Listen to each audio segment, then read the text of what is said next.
साथियों, हमारा लक्ष्य पाकिस्तान के अंदर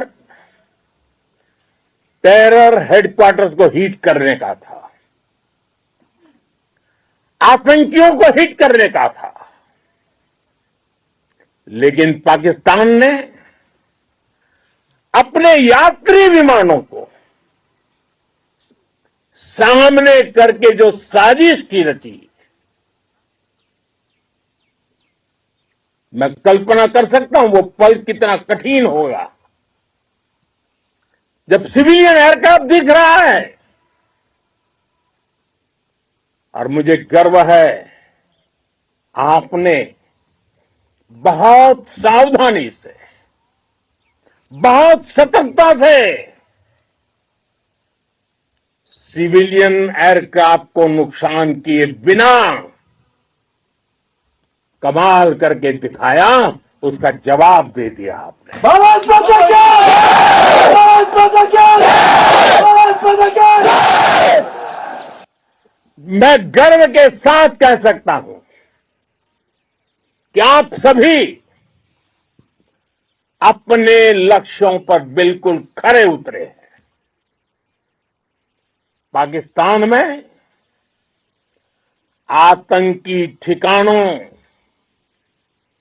और उनके एयरबेस ही तबाह नहीं हुए, बल्कि उनके नापाक इरादे और उनके दुस्साहस दोनों की हार हुई है। साथियों, ऑपरेशन सिंदूर से बौखलाए दुश्मन ने इस एयरबेस के साथ साथ हमारे अनेक एयरबेस पर हमला करने की कई बार कोशिश की। बार बार उसने हमें टारगेट किया, लेकिन पाक के नापाक इरादे हर बार नाकाम हो गए।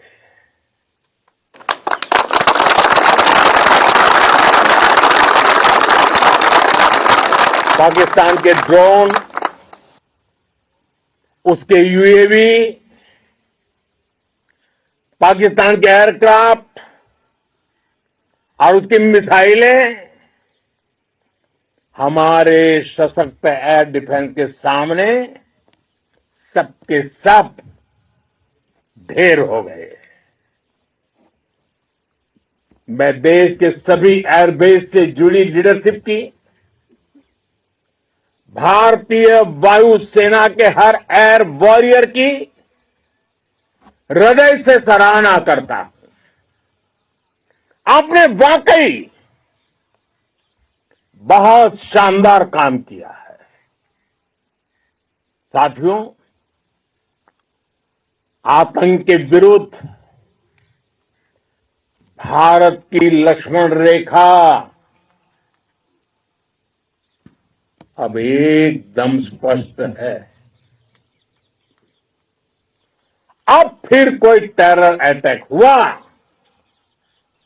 तो भारत जवाब देगा, पक्का जवाब देगा।